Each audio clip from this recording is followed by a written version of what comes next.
Hi, my name is Mrs. Kaufman, and I'm a music teacher and I love to read, so I'm going to be reading chapter 17 through 20. Chapter 17, The Camouflaged Insect.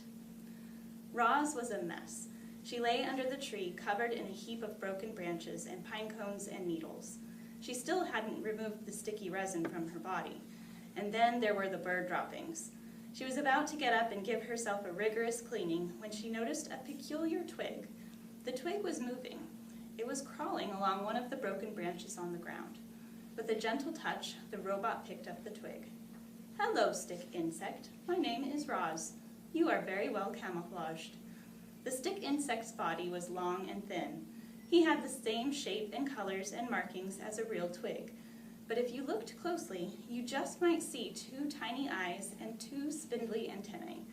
The insect didn't make a sound, and he sat perfectly still as the robot. The two of them sat still and silently stared at each other for a while. "Thank you, stick insect," said Roz as she placed him back where she found him. "You have taught me an important lesson. I can see how camouflage helps you survive. Perhaps it could help me survive also." Chapter 18, The Camouflaged Robot. As you know, reader, Roz had always liked to keep herself as clean as possible. But her desire to stay alive was stronger than her desire to stay clean, and our robot decided it was time she got dirty.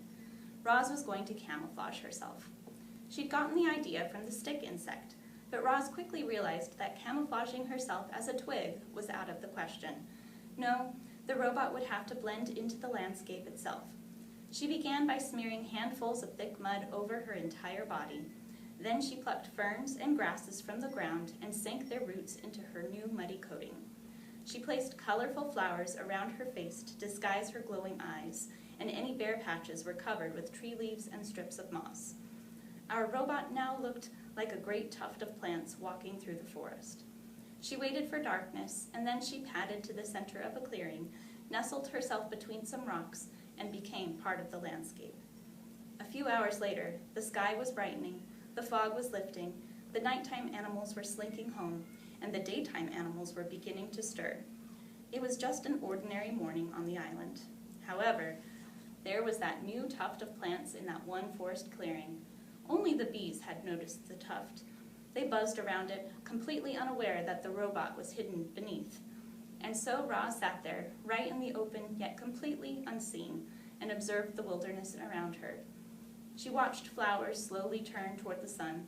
She listened to rodents crawl through the weeds. She smelled the moist, piney air. She felt worms wiggle against her muddy sides. A week later, the tuft of plants was gone, but there was a new clump of seaweed on the shore. A week after that, the clump of seaweed was gone, but there was a new bramble on the mountain. Then there was a new log on the riverbank, then a new rock in the forest. Chapter 19, The Observations.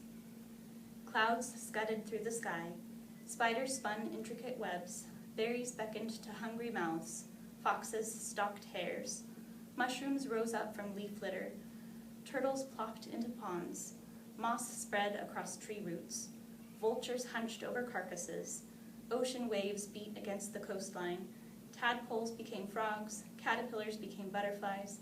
A camouflaged robot observed it all. Chapter 20, The Language of the Animals. It started with the birds. They had always been skittish when the robot was near. They would stare and screech and then scatter. But now that Roz was camouflaged, she could secretly observe their normal behavior right up close. Roz noticed chickadees fluttering through the same flowers and singing the same song every morning.